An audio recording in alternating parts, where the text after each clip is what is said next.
Just so everybody knows, any freak show talk while the music is playing. I'm already into the 420, damn it! So what are you doing? Nothing. Nothing? Why not? Trying to get on this Lifestyle Radio website. Sounds like a cool website. Yeah, it's alright. Oh, wait, I might have it. You might have it. You're listening to Lifestyle Radio. The opinions expressed during this show are those of the individual participants and do not necessarily reflect the opinions of their associated organizations or Lifestyle Radio.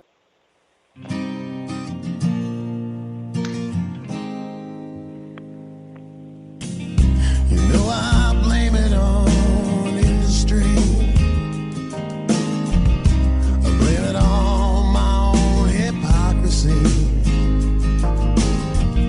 Miseducation and politicians. No one's willing to step up and speak.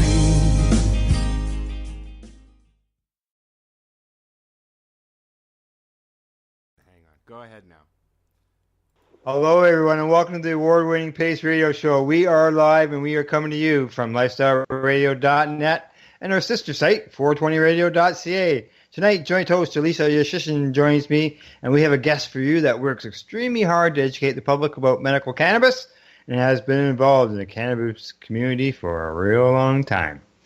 So, Alicia, what's new and exciting in your world? Hey, Saskatchewan is beautiful right now. Things are good, and people are getting prepared for legalization, allegedly. You're not under no heat stroke or anything like that?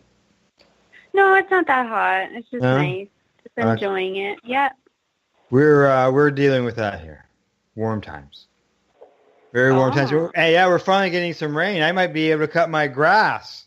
And I haven't cut my grass in well over a month.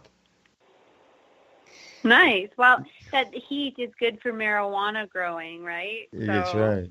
That's right.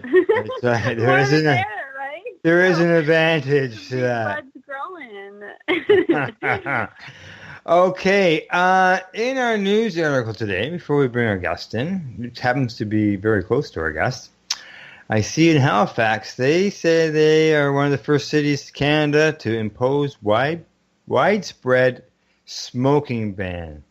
I see that they say that they combine their cannabis smoking and their tobacco smoking, and they're not allowing people to consume on municipal property, including roads, parks, and sidewalks.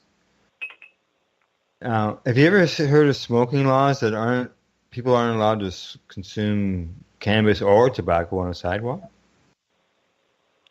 Well, to be honest, I think that people are getting annoyed, and I personally am getting annoyed with these vapes, these tobacco vapes, because they put off a lot of vapor or smoke or whatever you want to call it into the atmosphere, and I feel like, why should I have to be subjected to that? I totally agree with people who say that, you know what, I don't like the smell of cannabis, I don't want smoke by me, fine, no worries. And I think that our society is moving to a kind of a smoke-free society, but in terms of those vapes, I don't think that that's the answer. So basically, what would happen if a medical patient, someone who, well, I look at it, has legal right to consume cannabis on a sidewalk. What if a patient who can't consume in their apartment, a patient who can't consume in their condo or in a rental unit, they can't go to a park, there's no lounges, they can't consume on the road, they can't consume on the sidewalk. And therein grants the beautifulness and the inherent rights of having a medical cannabis card and people viewing accommodation in terms of exemption. So the person who has to smoke a joint, unfortunately, on the sidewalk because of their disability, hey, no worries, right? I think that maybe this will cause society to rethink how they view accommodation, because that's what it's going to have to come down to. Now, as far as, can you see, somebody getting charged that's going to court and being challenged? Well, it very well, it will. And I guess it just depends on the quackery of the judicial system in place there and whether or not they'll recognize someone's rights. Like if you're just smoking a recreational joint or tobacco and you are served with a ticket, I think that what are your grounds? But in terms of like a disability, then yes, of course, that's very honorable and should be respected. But I think that no one should be smoking around in this day and age. Like we know that smoking anything causes disease in some form, right? But that's just my opinion. Yeah, and we're all entitled to our opinion. Exactly. So, exactly. But I think that like outright bans and saying that medical patients can't are also subject to that ban. That's quackery. I don't agree with that. Like we need to learn how to exempt people based on their needs in terms of their disability and how we accommodate them. Right. Yeah. But like if I've seen at a hospital, I was walking by a hospital with a man smoking a joint, I'd be like, oh, hey, buddy, instead of someone standing there smoking a cigarette. Yeah. Well, I know right? Yeah. I stood there on a sidewalk out in front of a hospital, off the property, consumed the cannabis, chatting with other patients myself. So.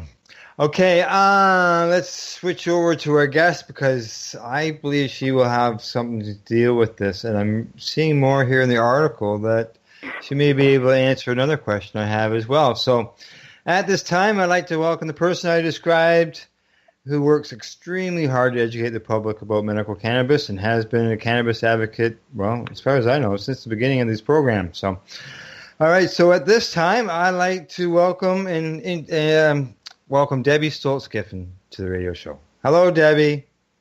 Hi, Al, and thanks very much for the warm welcome. Yeah, you're welcome. Hi, thanks for the invitation. Hey, we haven't talked to you in a while, and I thought, it's time to get Debbie on the program. See what's new and exciting. For sure, it has been a long time indeed. Yes, it has. I never even checked back to see how long it's been. I just know it's been a while. In our news article, we talked there about Halifax, and you're down that way with this banning, with one of the most extreme, smoking bylaws that are out there. I see here it mentions a town down there, which it's up to you whether you want to mention that. In 2008, passed a similar law.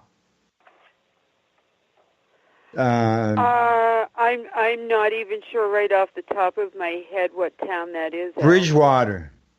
Oh, okay. You know of Bridgewater? Yes, it's about an hour outside of Halifax along the south shore of Nova Scotia, and that totally escaped me that they had passed a similar bylaw in 2008. To me, it's very concerning because it's going to impact most directly low-income patients who rely on rented units for their housing and accommodations when landlords now have blanket permission to devise rules and regulations to prevent patients or any tenant from consuming cannabis within their rental units. So that eliminates their home, that eliminates the sidewalk that they'd previously been driven to, and if they have a vehicle at all, the new Nova Scotia smoke-free amendments to the Act are prohibiting cannabis consumption in a vehicle. So that would mean a parked vehicle. If you were stopped half of a day later by an RCMP officer, you'd be subsequently charged for having consumed cannabis in your vehicle. In my mind, it's highly discriminatory, and it's going to be subject to a charter challenge, I'm sure, because it's in direct violation of our constitutional rights, ultimately forcing us to choose between our choice of medicine, our health, and our liberty, because eventually, if you've been charged enough times and subsequently don't pay the fines, again, picture a patient on low fixed income, what will the recourse be?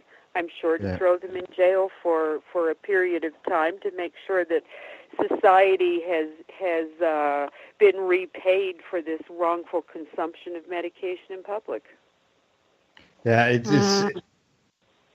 Go ahead, Alicia. That's in a nutshell how I look at it, and as well, I was speaking with a CTV reporter on Thursday about this whole situation, and smokers are upset now, and smokers are kind of pointing at cannabis consumers who've been lauding legalization, and it's the fault of those people that they can no longer walk down the sidewalk and smoke a cigarette.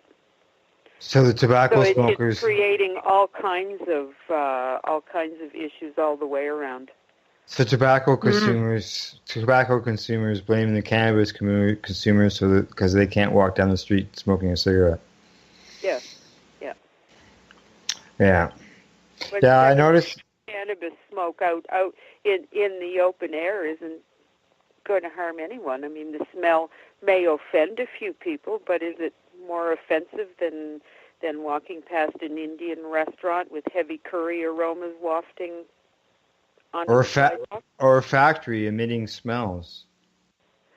Absolutely. Yeah. Yes. We have that situation here in Nova Scotia with northern pulp and emissions that are problematic. And the government certainly doesn't seem prepared to do anything about that situation. Yeah. It's odd how we have 500,000 deaths a year in North America caused by tobacco. No deaths by cannabis, but yet it's taken cannabis to become legalized before they banned tobacco use on a sidewalk.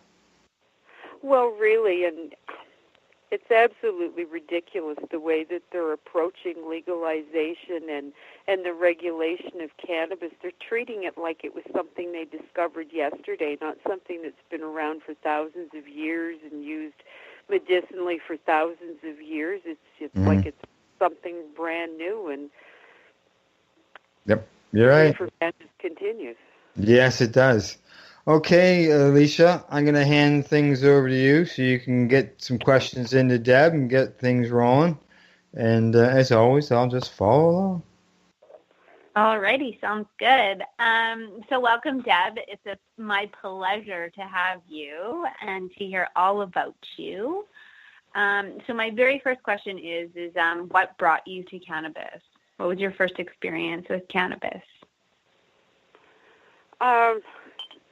My first experience goes back many years, but I'll bring things forward to, as Al alluded to, I've had a medical license since the inception of the MMAR, and in fact I was one of the original Section 56 holders in the country. Oh, nice. I had what was considered to be progressive multiple sclerosis. I do indeed have MS, but I would no longer define it as being progressive. That's certainly without medical advisement because I haven't seen my neurologist in at least 10 years. I reacted to an interferon medication that I was prescribed that was supposed to slow the progression of the MS. I had a horrific allergic reaction to it, and I was reacting to the steroids and the non-steroidal anti-inflammatories that I was taking. And I had a massive gastritis attack that threw my digestive system into a huge state of almost disrepair. It took going to a naturopath quite religiously over a period of a year to be able to start to eat certain foods again. And I still have some limitations in that area, but fortunately I've been able to overcome most of them. And through that, I gave up taking any pharmaceutical I'd ever taken and started increasing my cannabis consumption. And it's done nothing but improve my health on an ongoing basis.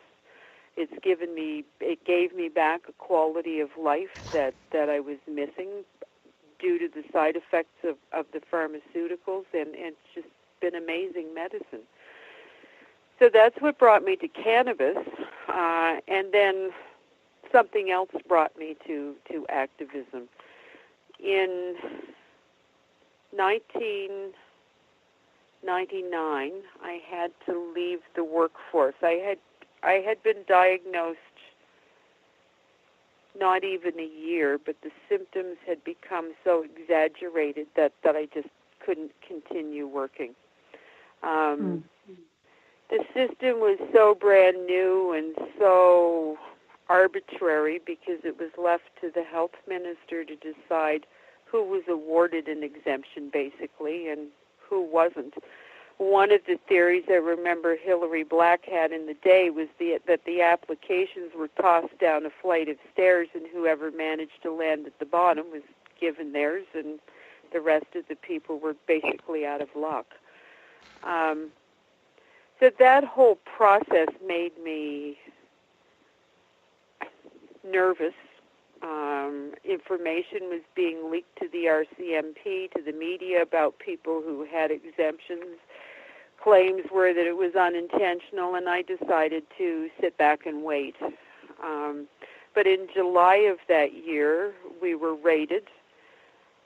We were both charged. My husband subsequently pled guilty. My charges were dropped, but it was for production of cannabis.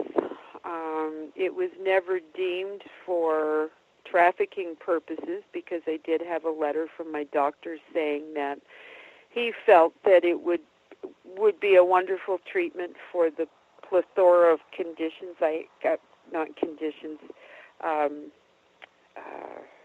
symptoms from my MS, and certainly that was evidence to the judge that it was for medical purposes.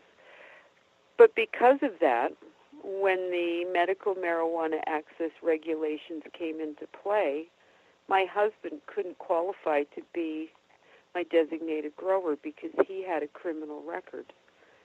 At that point, we were married for 20-plus years and living in the same roof. The major symptoms of my MS at that point were overall weakness and overwhelming fatigue. So how the heck was I supposed to become an instant horticulturist, lug water, care for these plants in my home when I was struggling to wash the bloody dishes on a daily basis? Yeah. When Hitzig came along, I was approached to take part in that court challenge, and I was the only person from Ontario who wasn't from Ontario who took part in it because of the owner's restrictions that all of that placed on our lives. Yeah, at that time, Deb, did you guys have to get, I don't know whether I'm going too far ahead here or not, did you have to go with 2 signatures to get your Section 56 and stuff? Section 56 was just one signature, but it was every 6 months I had to go to my doctor, and he filled out a couple of pages. Okay. And I sent it off. When we flipped over to the MMAR, there was a period of time that we had to get a specialist signature. My doctor was feigning being offended, saying, well, what's the matter now? They don't trust me any longer to fill out this paperwork for you. But it was just a wild ride. I'm in rural Nova Scotia, basically in the middle of nowhere, and I couldn't find a specialist. All of the neurologists in the province had met. They had decided that they would not sign exemption paperwork for anyone, and I had absolutely no clue where to turn. And it was just by coincidence, having met Alison Murden online, who knew a fellow MS patient in Halifax who happened to be a patient of the pain management clinic. So as soon as I found out that little tidbit, I went tearing off to my GP, who referred me to the pain management clinic. I think a letter all of about 2 sentences stressing the fact that my exemption needed to be filled out because it was about to expire. I expressed a willingness to come in on a cancellation list, and I got an appointment in 5 weeks because of that. And normally at that point in time, there was a 29-month wait to get into this particular clinic. Cool. So I was able to avoid having that massive lapse in my license. I was lucky enough that I didn't have to have 2 signatures because I had MS, and it was, what was it then, Category A and Category B, Al? Yes, yeah, there was. Yeah, A, Category A and B. Yeah. Yeah, A was like cancer, HIV. There was like 6 different conditions there, and then everything else just followed under the B category. Yeah. Yeah. Seems so long ago. It is, isn't it? Anyway, holy smokes. That was wild. Before somebody starts doing the age thing. So what was it like, you've talked about, some of the things, like now in the news, cannabis seems to be there all the time. What was it like back then as far as news and people coming to you and talking to you about cannabis and the benefits? Well, it's interesting that you mentioned the media, Al, because, back in the day, if you heard the word marijuana pot, you rarely heard the word cannabis in the media, and now you do hear that more often. But it would be a race to see who could get to the TV first, to see what little tidbit of news there was in the cannabis world, and now it's so bloody commonplace that you don't even raise an eyebrow or a race because there's so much talk about cannabis in the media. Yeah. So unless it's something really important, it's quite easy to overlook it. For sure. Alicia? And interestingly enough, I'll just add, I find that people have been receptive to medical cannabis in conversations for the nearly 20 years that I've been involved with the program.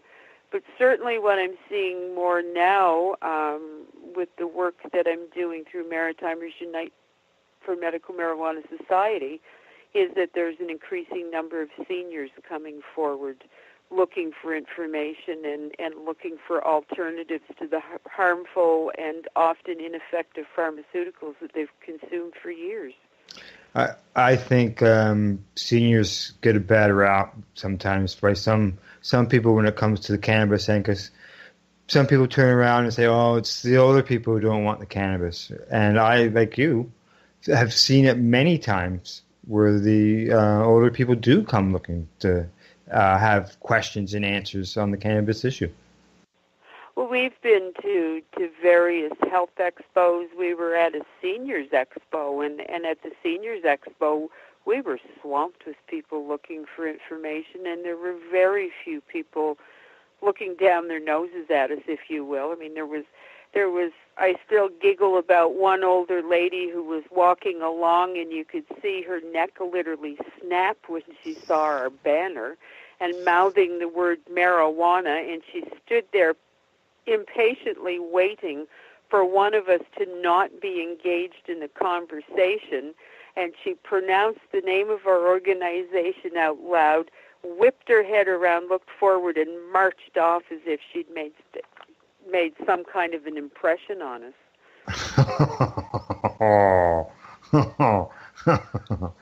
No, not the way to be. Alicia? I find that interesting because my grandma actually was really interested in accessing cannabis. She's 92, and her doctor laughed in her face and said, oh yeah, okay, so that broke my heart, considering she takes a whole brigade of pharmaceuticals that haven't helped her, obviously, if she's still crippled in a wheelchair because of severe arthritis. And so I guess, how would you go about, approaching that? Well, it's difficult because some doctors have that predetermined mindset that cannabis is either ineffective or it's bad or it's dangerous. We've had patients here in Nova Scotia go to their physicians and their doctors likened it to cyanide. Well, busily writing prescriptions for Dilaudid. Sometimes with some mindsets, they just can't be changed, period. We've been dealing with that to a degree with my husband. One of the overwhelming reason for my absence from the show is that my husband had been dealing with bladder cancer, and every time we mention cannabis oil, his immediate response is he's researched it, and there's no proven application for cannabis in urological practices whatsoever.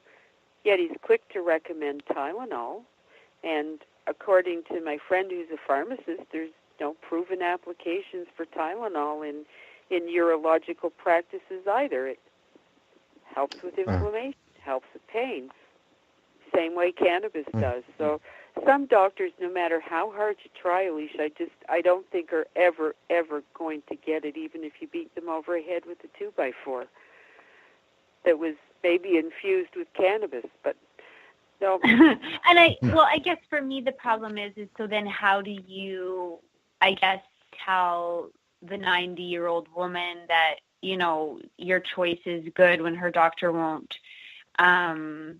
I guess it's a mindset change for her as well. She's just going to have to accept the fact that her health comes from her and not a doctor, which a lot of people put their blind faith in these people in white coats.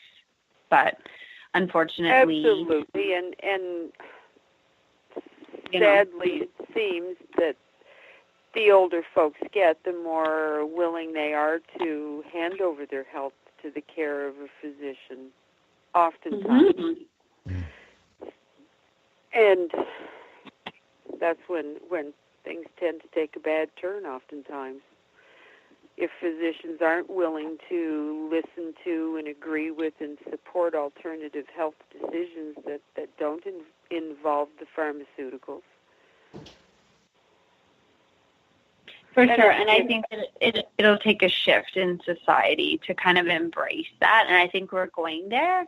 But I heard something the other day that one of the main makers of pharmaceuticals was related somehow to Hitler, and so it just kind of makes you think holy, we're living in an experiment, because they don't know the long-term consequences of all of this quackery and all of these pills that they're giving us. We're guinea pigs. Oh, absolutely. Yeah.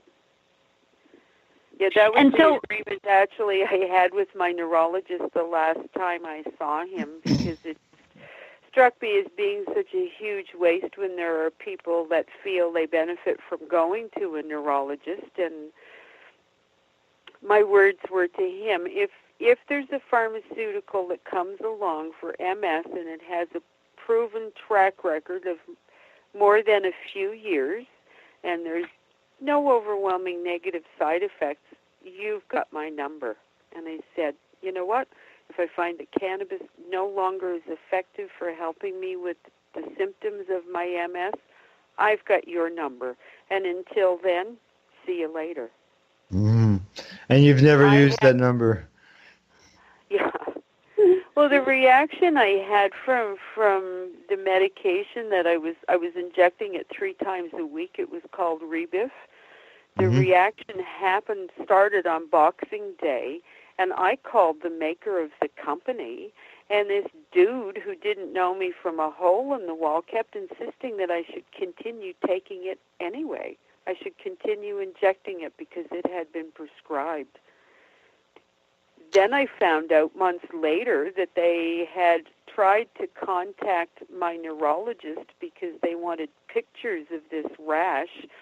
I was the first person that had reacted to it that way, apparently. Really? First person? Yep. You think, yeah.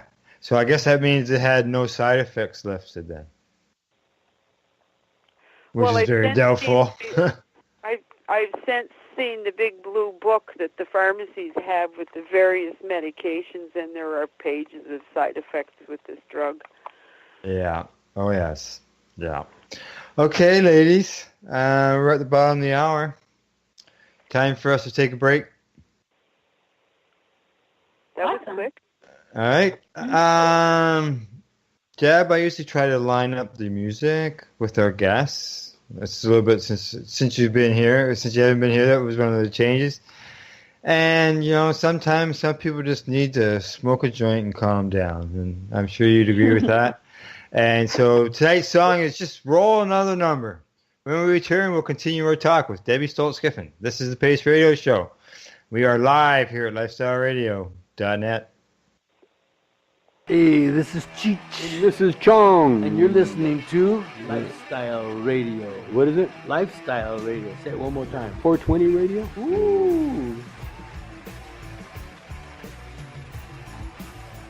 Hang up and try again.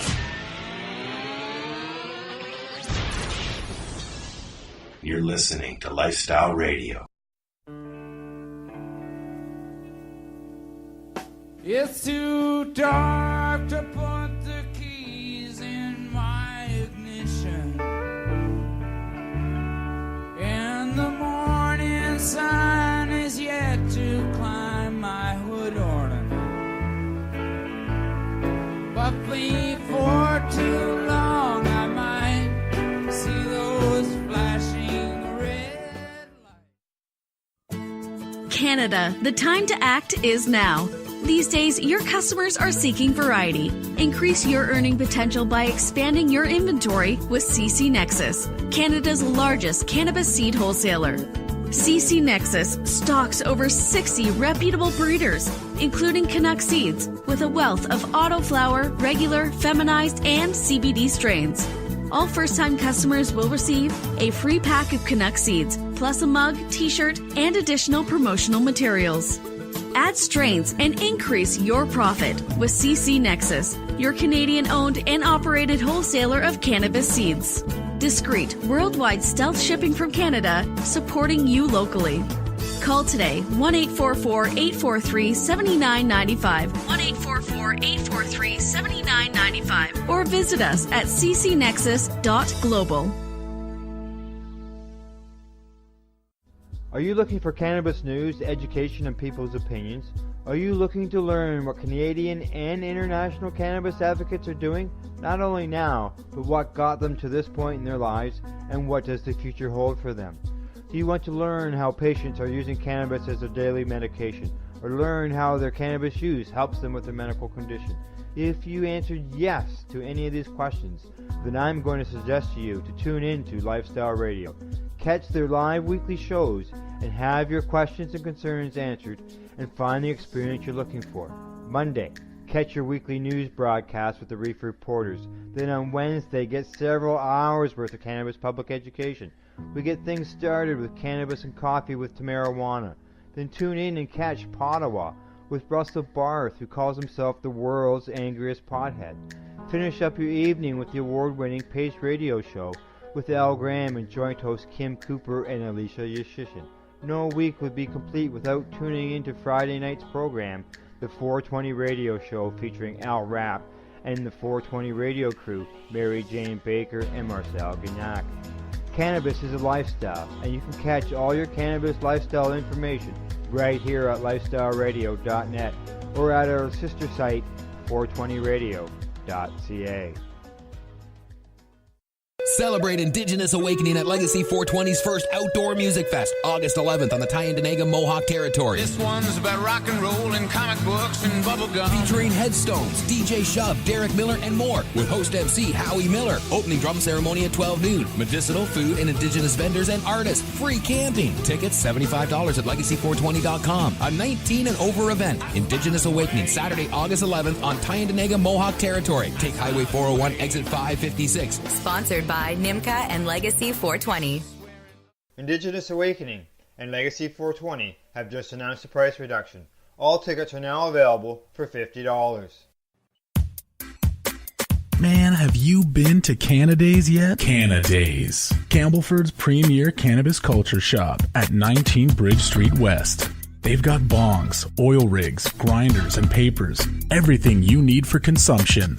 They've got seeds, soil, nutrients, and dome trays too. Everything you need for cultivation. Get top quality seeds from top suppliers like Canuck and wholesaler Nexus. Canadays. They've got all kinds of awesome cannabis novelties, clothing, and apparel. I know, right? It's a lot more than just a bong shop.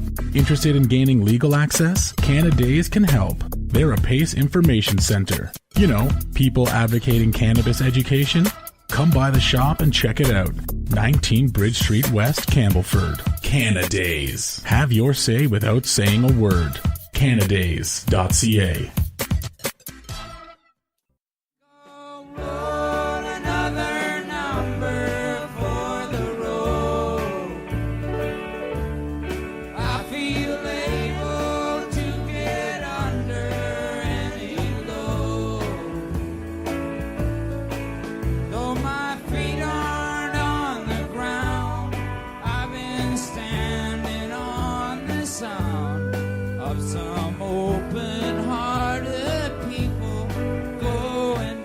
Hey, we're back. You're listening to the Pace Radio Show. We are live here at lifestyleradio.net.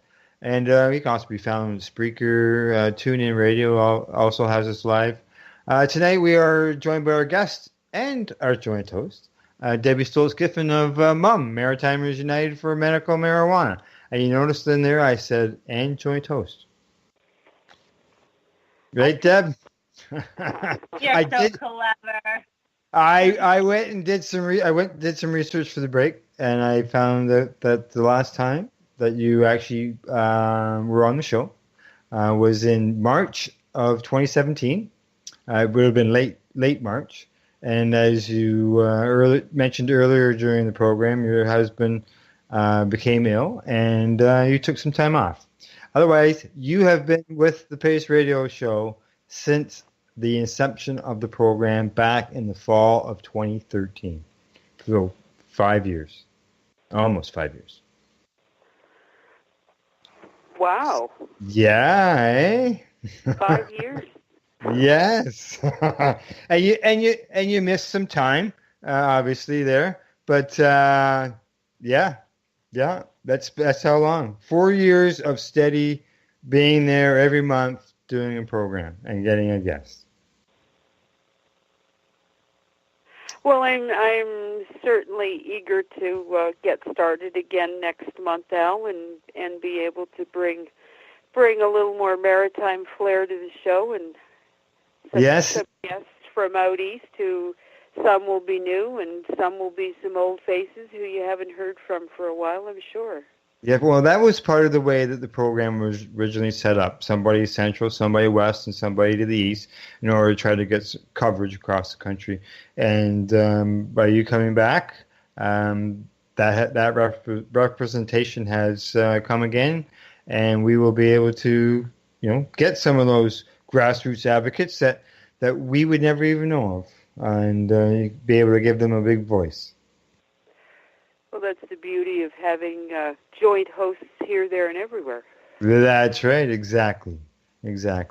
Okay, now, so you'll be starting on, just to let everybody know, August the 22nd. Yes. You will be back with a guest, and we'll obviously find that out as we get closer to that date. So we look forward to that, I must say. Likewise, for sure. All right. Now, as far as MUMM, Maritimers United for Medical Marijuana, I see you guys have different groups and different programs, and one of them is a court support program. Can you let us know a bit about that? Absolutely. The court support program would have started off in our earlier days when our vice chair was John Cook, who, was the first person in Nova Scotia to have a compassion club, shall we say. He never managed to have a storefront dispensary because the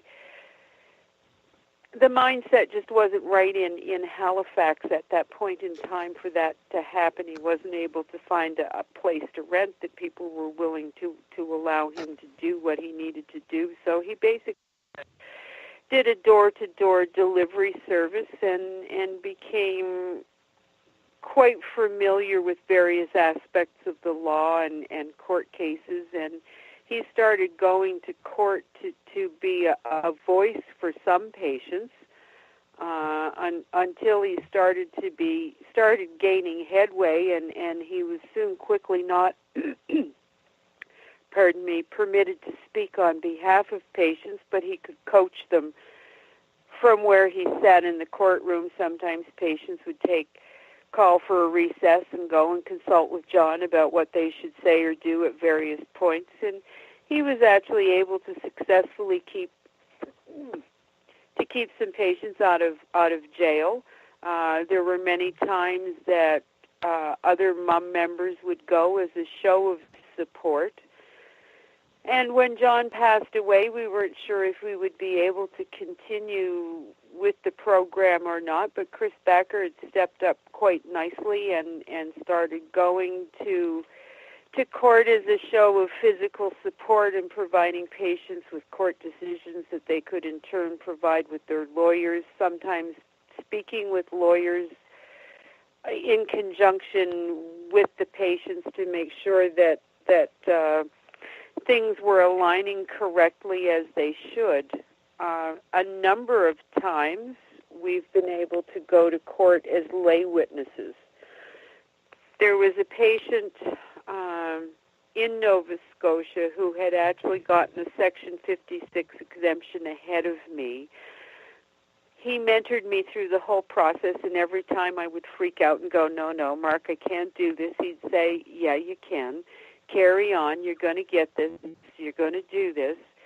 The system eventually beat him down. Health Canada were sending him paperwork wanting to know how often he consumed cannabis, how many puffs, why he was consuming it. And he said when it got to the point that it was their silly damn paperwork that was stressing me out, and that's why I was consuming cannabis, I had to step away.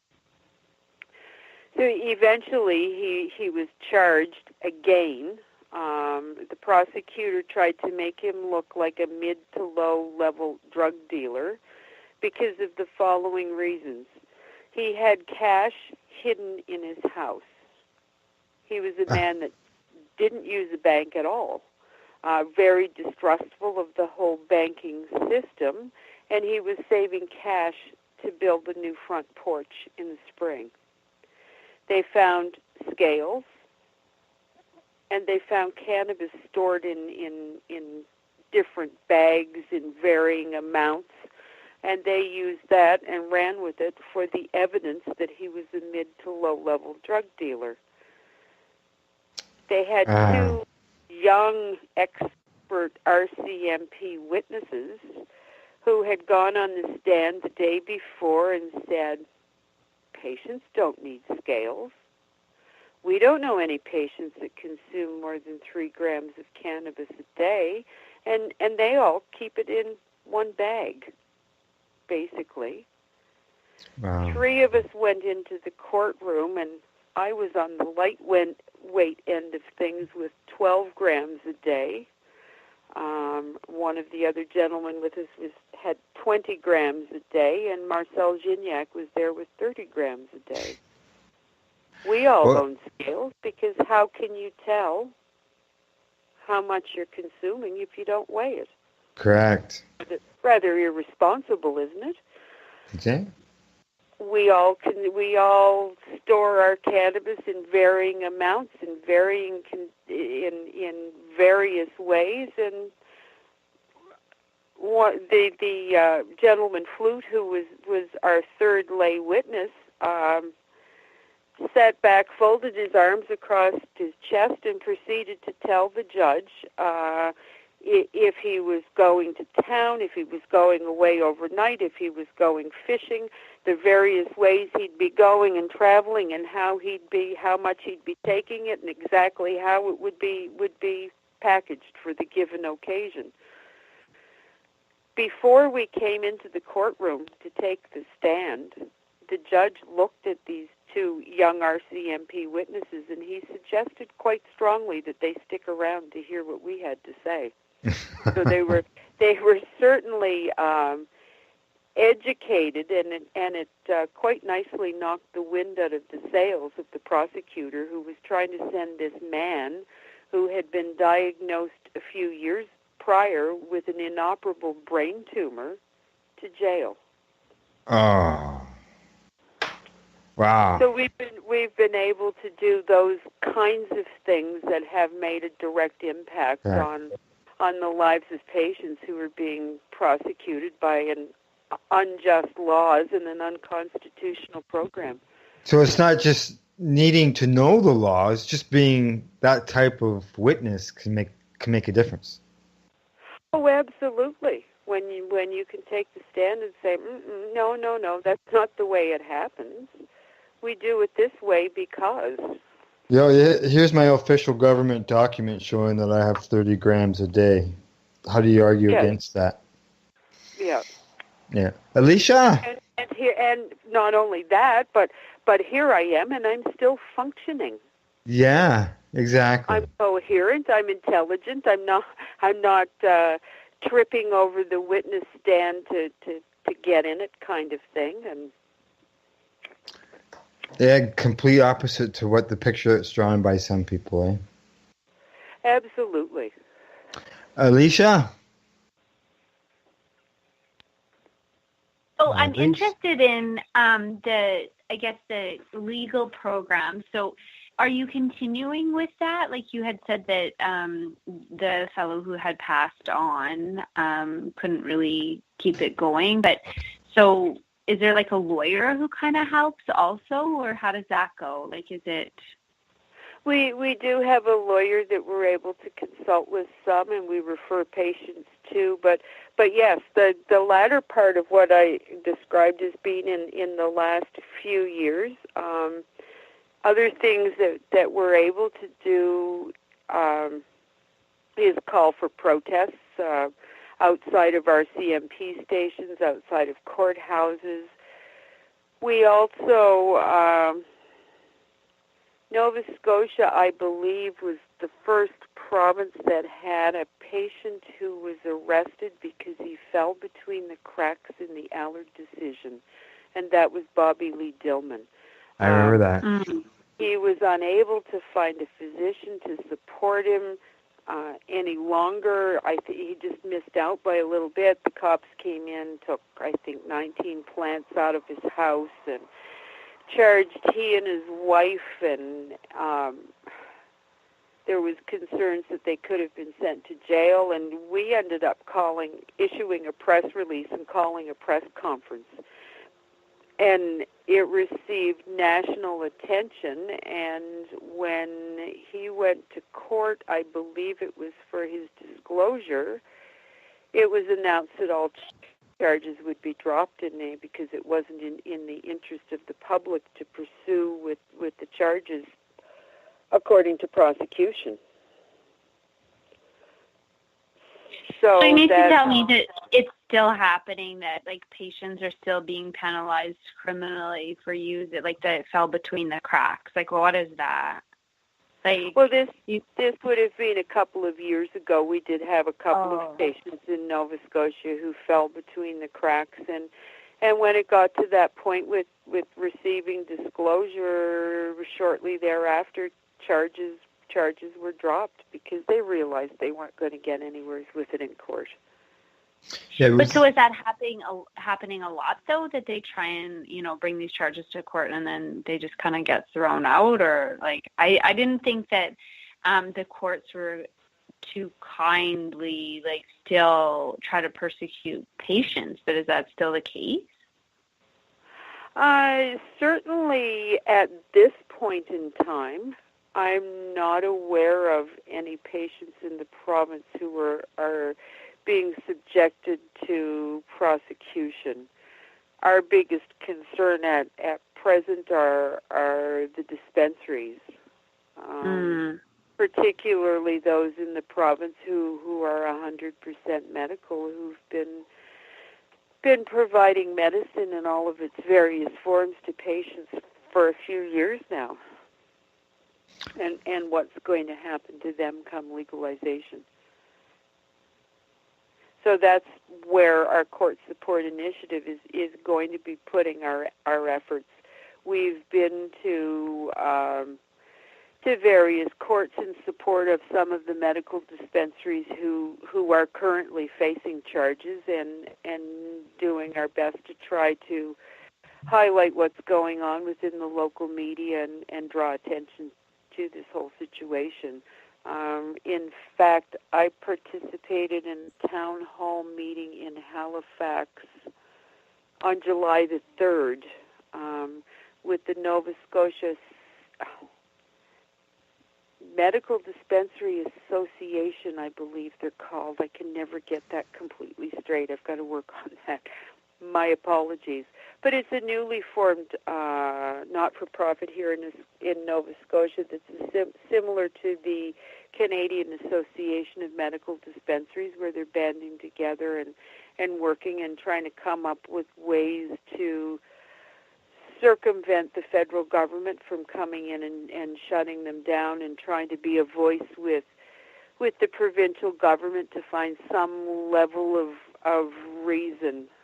And again, I sat with members of their board as we had that conversation with the head of the legalization committee here in Nova Scotia in June to try to impress the importance of medical dispensaries for patients who require cannabis for therapeutic purposes, because it's so unique. Unlike the liquor store model, patients can literally go in dispensaries in Nova Scotia with $2 in their pocket and come out with at least enough cannabis to roll a joint to consume. That's not going to happen in a liquor store. So someone who's on fixed income maybe gathers up enough bottles, gets them cashed in, takes a few bucks, goes to the dispensary, gets a small amount of cannabis to tide them over for a brief period of time. Then there's the whole smell and visual effects of the experience of being able to look at your cannabis and smell it before you make the purchase. And as well, in Nova Scotia, a few of our dispensaries actually. Oh, we lose somebody? I'm here. You're there, Alicia? Yeah.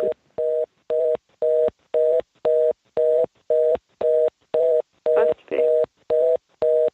I'm not. We have an alien noise. Got it first, it was me. Yeah. I'm just... Or is it Al?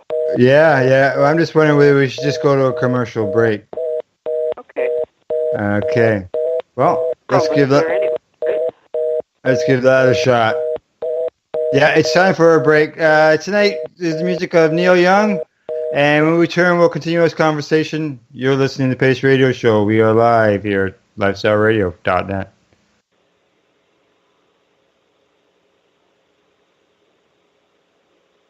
Woodstock for a while. Though I long to hear that lonesome hippie smile, I'm a million miles away from that helicopter day. Oh, I don't believe I'll be going back that day.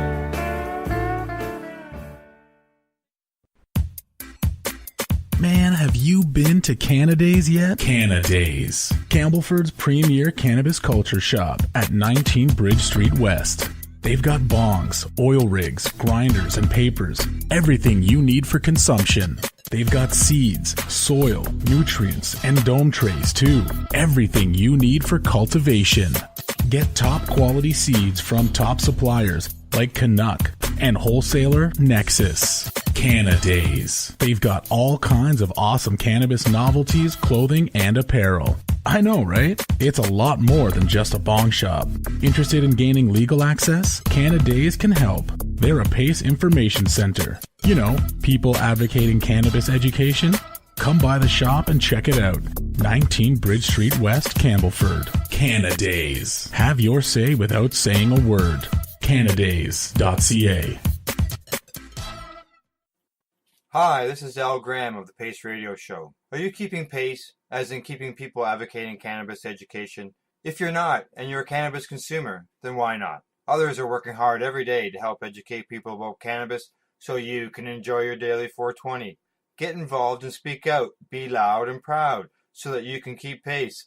Tune into the Pace Radio Show every Wednesday at 8 p.m. Eastern Standard Time to hear about people advocating cannabis education here on lifestyleradio.ca. In 2017, the Canadian government announced that although recreational cannabis would be federally legal, its distribution and sale would be determined by individual provinces. Later that fall, the province of Ontario announced its proposed legal framework, that a subsidiary of the LCBO be the sole proprietor of cannabis in our province, essentially creating a one-party monopoly. This government-controlled monopoly could result in longer wait times, supply issues, and insufficient experience due to lack of proper consultation with the pre-existing industry. The provincial government believes this framework will restrict access to children and help eliminate the black market, but this proposed action will only push illicit suppliers further underground. Meanwhile, over the past 2 decades, there has been a growing industry of intelligent, savvy, and responsible cannabis entrepreneurs who have been working hard to provide access and education around the medicinal, therapeutic, and recreational uses of cannabis. We are Sensible Ontario. We're not new, but we're excited to meet you. Visit our website now and donate to become a part of Making Sense. If you'd like to learn more about Sensible Ontario, go to sensibleontario.ca. Celebrate Indigenous Awakening at Legacy 420's first outdoor music fest, August 11th on the Tyendinaga Mohawk Territory.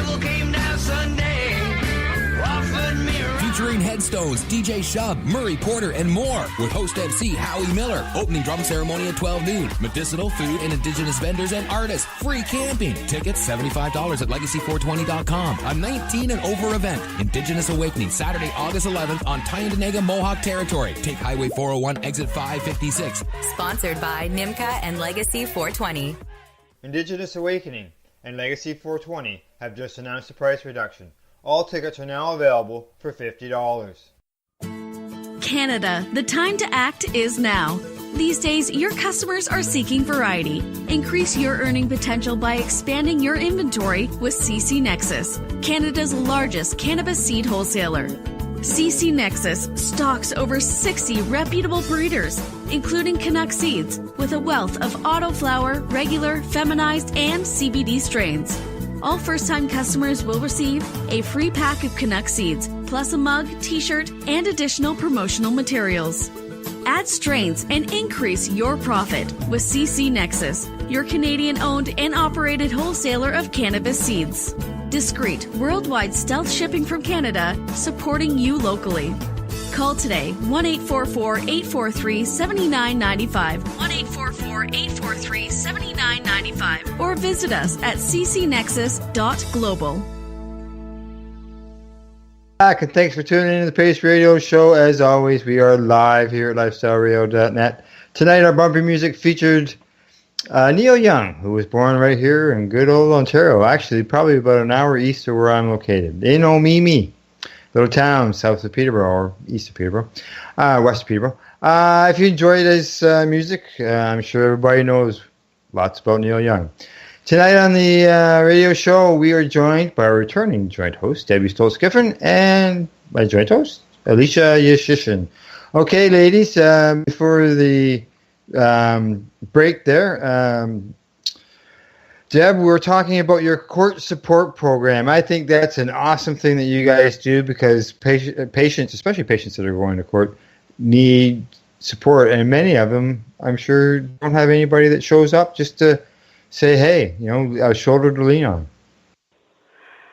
Well, absolutely, a shoulder to lean on, maybe somebody to go out and have a cup of coffee with afterwards to discuss how things went, just somebody that says, hey, I'm paying attention and I think it's wrong that you're going through this. Yeah, exactly. It's always good to have somebody. What did Alicia? No, I was just going to say that's so nice, because it is, like, court is a daunting task. And so if you could have the support of your fellow patients, that's amazing. That's awesome. So I applaud your program and your efforts there, because that's certainly something that I wish more people had when going through the criminal justice system in regards to medical cannabis. Well, it was interesting because we were in Nova Scotia Court of Appeal, I believe it was, and it was a small courtroom, but we managed to pack it to capacity, and I forget what the reason of the day was, but whatever was supposed to have transpired in court was put off to another date. And the judge, one of the three judges, actually apologized to all of us for having traveled the distance to be there to support the patient in question and have nothing happen. Wow. So the judges have been noticing. The judges have been noticing that we're there to support patients, and they're quite aware of the level of interest when it gets to be more than 2 or 3 people sitting beside someone in a courtroom. It's always nice to have the support. What were you trying to say, Alicia? You were asking a question there? Oh, I was just wondering why it didn't proceed at the Court of Appeal. Like, was it purposely because all of you had shown up, or was it legitimately? Oh no, it was something procedural. Oh yeah. It wasn't because there were people there, but the judge was apologizing because whatever that was supposed to have transpired that day had to wait for another day. And another day, in which you weren't in the courtroom though, right? Like that's a... No, we were in the courtroom supporting a patient. We'd been out on the streets of Halifax protesting the fact that this patient was in the courtroom to begin with, and I believe ultimately that was the day that the patient may have fired his lawyer for different reasons. And because of that, had to go back with a new court date. There was, I believe, some level of conflict of interest had been determined, but the judge was apologizing that they couldn't proceed any further, cognizant of the fact that some of us had probably traveled the distance to be there to support this particular patient. And you had to come back in order to be able... Did you go back? I wasn't able to return because for me it's a 2-hour drive. But there were, the next time this patient was in court, there were a number of people there to support again. Yeah. All right, you got another question, Alicia? Yeah, so I am wondering about your event that you recently had in Nova Scotia, and all of the peeps from the community went, and I had to just watch on Facebook from Saskatchewan. So tell me the history of it. Like, what goes on there? Well, it's a weekend of all things cannabis, basically. That was our theme this year. We had 16 bands playing throughout the weekend. We had roughly 42 vendors. Rustic camping in that there was no running water on site, no electricity. But people were camping in trailers and tents, and we had a number of activities on the go throughout the weekend with speakers in between the bands. There were demos in a demo tent. Everything from Dabcore and CB Dawn talking about the benefits of CBDs. Bryn Jones was there talking about cannabis and DNA. Mark Morrison from East Coast Seeds was talking about cannabis genetics and growing cannabis. Marcel Gignac did a number of presentations. Like every couple of hours there was a different educational component all weekend long that people could go and partake in. a local company called Puff and Paint came in and put on a painting session for 20 of our attendees for absolutely free. We had another gal that came and did some tie-dyeing. We provided the supplies, and she did all of the work and led a tie-dyeing demo for whoever wanted to come along with. It was bring your own items to tie-dye, or we'll provide you with material for bandanas or dog scarves kind of thing. And a number of people participated in that. We ran a dab bar. People were playing bong bingo.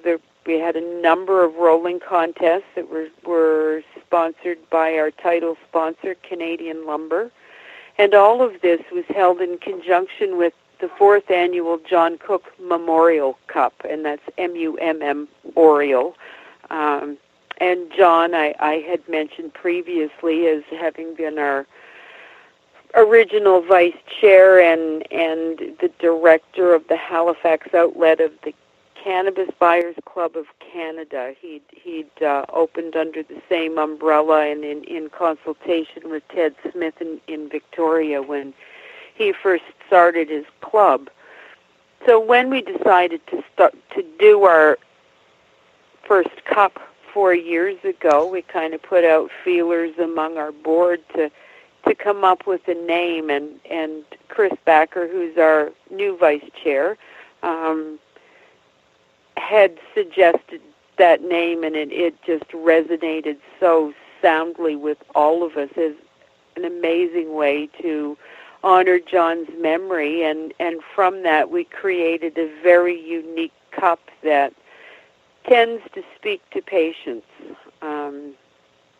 Most cups have a larger fee to become a judge, and when you get your package, it includes everything.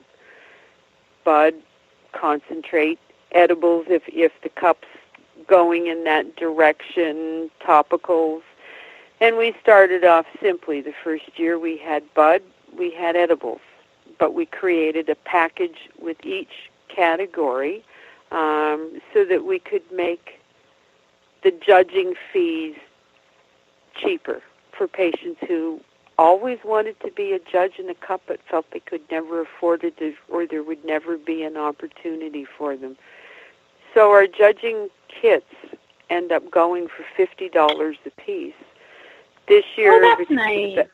The bags that we put them in, the shirts that we're providing, and all of the swag that was donated, that alone had a $50 value. As well, the amounts that we seek for people who would like to enter their products to be judged is on the lower side as well, and as a result, we end up with a number of patients who end up entering right along with actually some of the top growers in the country. So it gives them an opportunity to compete and be a part of it all as well. And this year we had an edible division, a concentrate division, indica, hybrid, and sativa. And next year we're looking at branching out, and our event was just last weekend, but our committee's talking about meeting in a week and a half, and that will no doubt be one of the things we'll look at is adding another category to our cup next year. Look at that, eh? The event just ends and you're already right into the next one. You're barely getting enough time to breathe. Well, I'm actually still doing things, Al, to wrap up for this one because I've got a package to put in the mail to Jen Bennett tomorrow, who actually happened to take third place in the concentrate division with her amazing train wreck rosin. So I have to get that bundled up and off in the mail. I have a number of T-shirts to get off to sponsors, certificates of appreciation, and finish up all the last financial details, make sure the final bills are paid, and then we can put this to rest just before we blow the dust off and start again. Yeah. Yeah. Some people think these things just start on their own a week before the event, but no, it's a year and a year of work ahead of that. Well, absolutely. It's important to get together fairly soon after the event to look at ways that you can improve things and change things. And the longer you wait for that to happen, the more things people tend to forget. That's right. Exactly.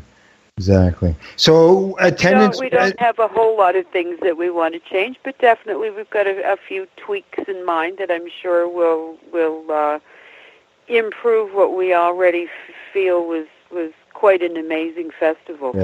Yeah. And we were fortunate enough to have the man behind the baggie had his very own booth. Mr. Yes, he did. The 420 radio show. Yes, he did. He was there. The man behind the baggie and the Shatterizer in the other hand. Absolutely. Yes, and right next door to Matt and Val from Shatterizer. Yeah, if you go people go to the Spreaker site and probably Lifestyle Radio site, they will see some of the audio there from the event. Awesome. Yeah. Okay, Alicia?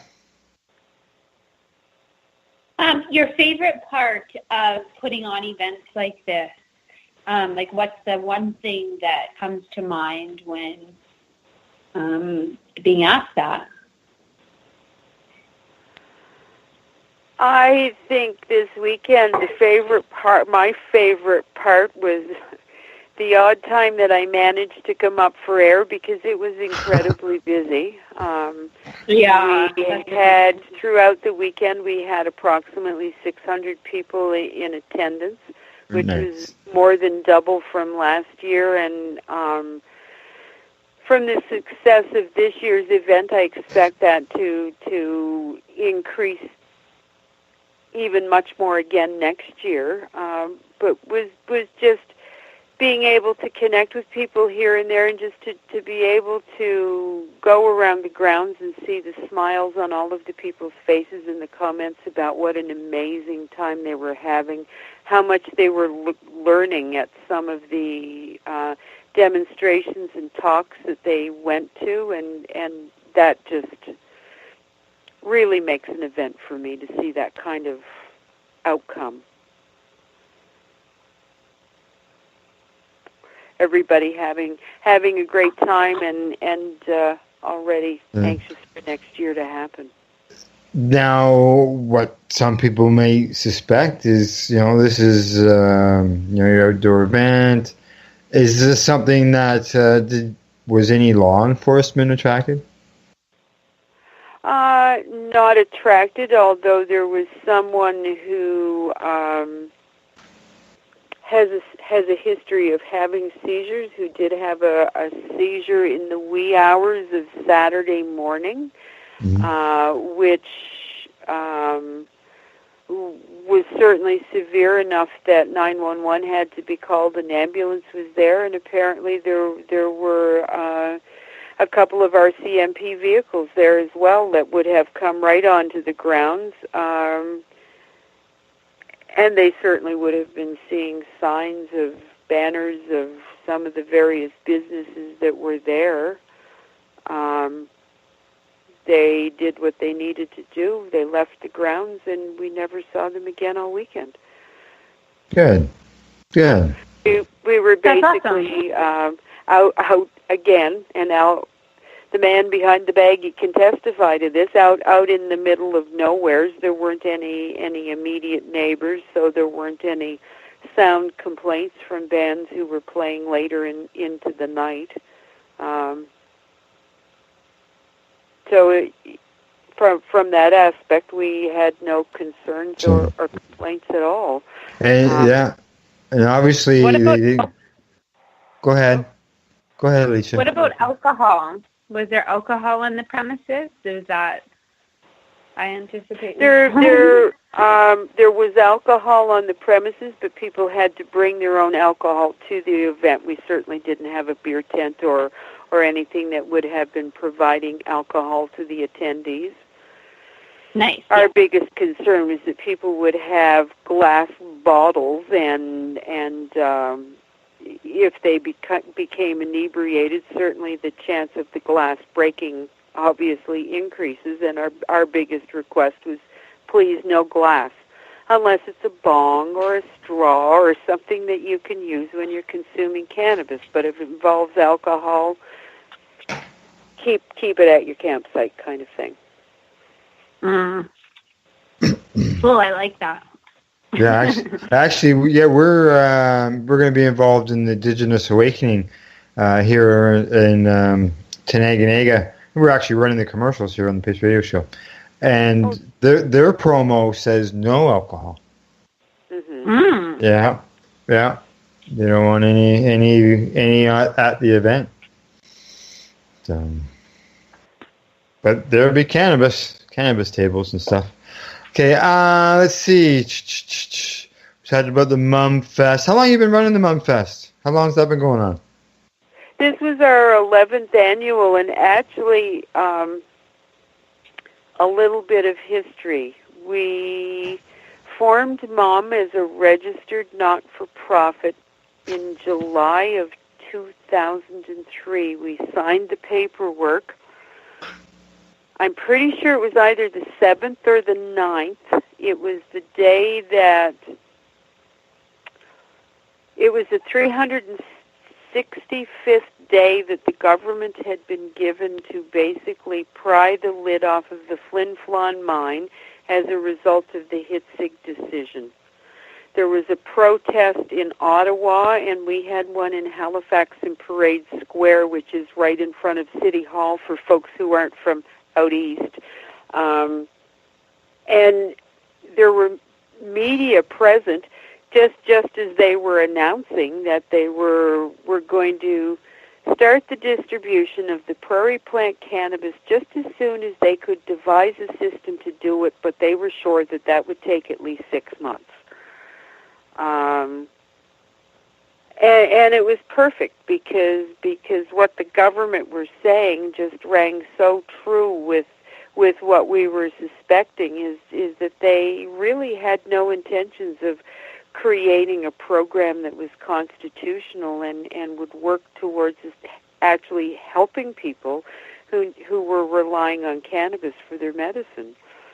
We were aware that there needed to be a voice and some education happening, some lobbying going on, and actually we had connected with Canadians for Safe Access in the beginning with Philippe Lucas, Riel Kapler, and Hillary Black, when there was talk of that becoming an organization where there was representation in every province. And that kind of ended up falling by the wayside, although we ended up adopting the operating principles and mandates that they were following was actually what shaped our organization here in Nova Scotia. Mm. Yeah, those are three big names in the cannabis movement, too, that you rammed out there. Hillary and... Yes. Yeah, actually, they're still involved. They're in different positions, but it's still involved dealing with things, patients. Okay. Alicia, have you got any more questions? I guess so with your organization, like maybe you touched on this, but like funding wise, you're private, your grant dollars, how does that work? Or is that like you have a business? I'm kind of unclear on that. We're a registered not-for-profit and okay. We end up getting support basically from the industry. Nice. In varying forms. The Harvestfest that we just held has been for 11 years our major fundraiser. We do have a $10 membership, but we also hold monthly meetings at a Legion in the Halifax area. We have to pay to rent the facility to be able to hold those meetings. We sometimes hold educational forums there, and in fact we're hoping in September that we can find a lawyer who will be willing to come in and do a presentation on the ramifications of legalization and the impaired driving law as far as patients go, which would mean renting an even larger portion of the Legion to be able to put that on. So we tend to have a donation jar out wherever we go. We have a limited amount of vape pens and that sort of thing that we keep on hand for patients that we provide at a slight markup that also helps to finance the work that we do. But we're not able to. It seems anytime they see the word marijuana or cannabis, you're not giving any consideration or priority as far as grant dollars from the government go, and I don't see that really changing anytime soon. Gotta agree there with you. Yeah. Sad, but true. Yes, it is. It is. We've got about another 5 or 6 minutes here. What other type of things does the group do? Like you mentioned earlier, something you did on July 3rd. You attended some seminar or something. Is there other things, like even non-cannabis events, that maybe you go to where you can have an opportunity to educate people? Well, we've booked tables at weekend-long health fairs, senior expos, multicultural events, where we've gone with tables full of information, limited items to sell. Sometimes we've got a video running on one corner of the table. Some of the events we've actually been able to present at. We did one of the events. We did a presentation on the new program when it was still new. Done various presentations on medical applications of cannabis and that sort of thing at a number of these events. Let me see. With the Court Support Initiative program, we put out a newsletter for a number of years. Some of us do consultation work with individual patients who are trying to discover how to use cannabis as medicine and help them to find their way. Our monthly meetings sometimes have educational components with them as well. We've circulated petitions. We've done things like had Megan Leslie, who was an NDP MP, showed a cannabis movie in Nova Scotia at one point in time, and we were the catalyst to make that happen. There have just been a number of things that any time an opportunity presents itself that we can be a voice, we've been there. We worked with an RCMP officer in the Annapolis Valley area at one point in time who had a number of questions about medical cannabis and seemed to be genuinely seeking an education on it. So we met with him on a couple of occasions. We met with the legalization team in Nova Scotia when they did a round of meetings around the province, gathering up information that the government then seemed to ignore. We've talked to politicians at every available opportunity, and we've tried to be a voice in the media here in Nova Scotia as much as possible to draw attention to the plight of patients, not only in Nova Scotia but across the country, and how our government doesn't seem to want to work with us to create a constitutional program. You know, Deb, you've been describing the group and all the stuff that you guys do. Is your membership across the country, or are you just restricted to the East Coast, or? Well, actually, we'd accept membership from anybody across the country, Al. Yeah, okay, because like you guys, you know, the work that you do, this court thing, getting involved to educate people, to me, it's all it's fantastic. I think it's just great stuff, and it's it puts a big smile on my face, knowing that there's people like yourselves that are out there that are grassroots driven and patients, and you just want to educate people. Well, absolutely, and the key thing is that we are all patients, and not a single one of us are in a position that we financially benefit from what we're doing. We're all doing it on a voluntary basis, and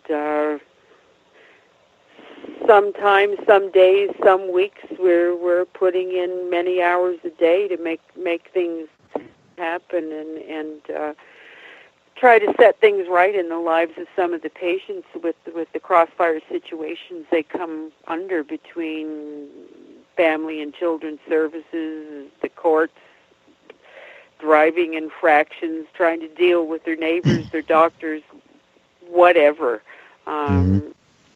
We've been there whenever we possibly can, and certainly there have been times and situations that we haven't been able to be involved because we just simply haven't had the resources to make it happen. But when we can, by golly, we're there. Yeah, it sounds like a great group of people that obviously the group's got a lot of support because you're still going, all these years later. Yes, 15 years later. Yeah. It will be, our paperwork came back on the 30th of October in 2003 that said we're officially registered with the province.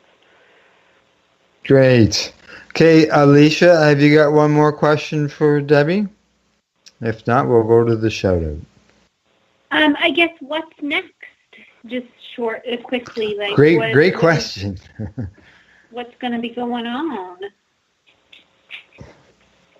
Well, we're hoping that our next event will actually be the public forum with a lawyer who can talk about legalizing the Cannabis Act, how it will affect patients, and I guess his primary concern to us as an organization is the fact that the Cannabis Act isn't really encouraging the promotion of cannabis consumption or talking about cannabis, and wondering how that might actually affect us as a registered not-for-profit here in Nova Scotia if they're going to try to muzzle us. So it will be interesting. From there, I'm anticipating our next bigger event will be our annual Christmas Bazaar, and I believe this might be our 4th year of doing it, where we set up with vending tables, and people can come along and do their Christmas shopping, and Santa's there, and we have, again, educational components going on that would be of interest to patients. And in the meantime, we sit back and wait and see what the fate of our local dispensaries are, and are in the ready in case we need to execute a call of action to stand by them and support them and become another voice for them and with them in the media. Awesome. Yes, exactly. All right. I love that. Yes, I agree. Sounds like a family-type Christmas party if you got Santa Claus there. Oh, absolutely. There have been children come, and Harvestfest is actually kid-friendly. We usually have 1 or 2 people tying balloons, and we've got bubbles and squirt guns and those kinds of things handy if there are kids around and bored, so they've got something to play with and do, and actually hoping to expand a wee bit on that end of things next year. Time will tell. Yes, exactly. We already have plans and sponsors willing to help us throw extra things at the event to create even more excitement and fun for the attendees and free things that they can do. Yeah. Well, hey, it all helps eliminate the stigma. People always have a bad image. There's something they see on the news or whatever, but yet, you got groups like yourselves, getting the family involved, and it's a completely different picture than what some people believe. And when they see the stuff that, like what you guys are doing, they can help change a lot of minds. That's what we're hoping, Al. Yeah. Good. And hopefully, as the next couple of years roll along, there will be even less minds that need changing. When they see that Canada isn't going to hell in a handbasket just because cannabis has become legalized. The sky hasn't fallen. Absolutely, and that's one of the most positive aspects I can find, I guess, in what may happen with legalization. I absolutely hate the way they're proceeding with it, the nuts and the bolts of the program, but the opportunity to be able to educate a few more people just by that first-hand experience of seeing people who now can consume cannabis openly, as long as you don't live in Halifax. But to realize that hey, some of those cannabis people aren't so bad after all, and no, gee, I don't see them wanting to run through a stained glass window or something, or go out and commit ludicrous acts that some people still affiliate with people who consume cannabis. Yeah. Some people are really surprised when they find out that the person who's been a volunteer with the organization is also a cannabis advocate as well. Absolutely. Yeah. Okay, Deb, this is shout-out time. We're at the end of the program. And where can people find MUMM? And anything else that you want to throw a shout-out at? Well, we're on Facebook, the Maritimers Unite for Medical Marijuana Society. We have a website, MUMM.ca. I'd like to give a couple of quick shout-outs. Shout-out of thanks to the entire Harvestfest committee, our sponsors, volunteers, bands, vendors, anyone affiliated in making it such a positive, wonderful experience that it was. And I'd also like to mention that, the dates escape me, but I believe it's the second weekend in August, that the Peace East Festival will be happening here in Nova Scotia, and you can find that on Facebook by searching out Peace East. Again, it's a weekend-long cannabis festival featuring many bands, speakers, and vendors, and it's put on by the Halifax Compassionate Club, and it's their annual fundraiser with monies going to help provide free RSO for patients who have cancer. Oh, that's a worthy cause. Absolutely, and we actually had a small fundraiser within Harvestfest to make a donation to their cancer care program as well. And our hats are off to them for the wonderful work they do on behalf of cancer patients in this province. Yeah, that's fantastic. Donations that way, so many patients that are out there that are looking for that, who can't afford it, and this is an opportunity to help them. So, all righty, okay. Let's see. So people can find you at mumm.ca. Yes, they can. Yeah, MUMM.ca. And while there, can they buy those T-shirts, the one that say "I love MUMM"? Actually, we're just freshly all out of those, and at the moment we don't have an online store. Oh, yeah, because I've got one of those T-shirts, and I'll tell you, I get a lot of people who agree with it, because I wear it on Mother's Day. Right on. So, okay. Yeah. Alicia, have you got a shout-out? Yes, I would like to shout out to our guest for coming on and sharing her personal story with us and her activism and what she does with her organization. So kudos to you and all the people that you reach out to and educate and help. the world needs more people like you. So thank you for coming on. Well, thank you for having me, Alicia. It's been an honor. Well, you'll all be working together here again very shortly. I think, Alicia, you were just here with us for a little while when Deb was with us before she had to take a break. Okay. Yeah, I'm thinking, you were with us for a little while before she took a break. And Deb, you'll be returning back on August the 22nd? Absolutely. All right, we're looking forward to the guests and stuff. Again. Yes, exactly. Get rolling again. Roll another number as the song we played for today. So, okay. Thank yous go out to our sponsors, the friendly folks at CC Nexus. They have over 2,000 strains. They're available here in Canada. They can be found at ccnexus.global. Big thank you to Canada's for allowing Pace for a place to educate the public from. Also, a big thank you to the man with behind the baggie. You've heard about him a few times tonight. That's Al Rapp for Lifestyle Radio. And thank you to Deb. Thank you for coming on to the program. As Alicia said, sharing your personal story and talking to us about MUMM. My pleasure.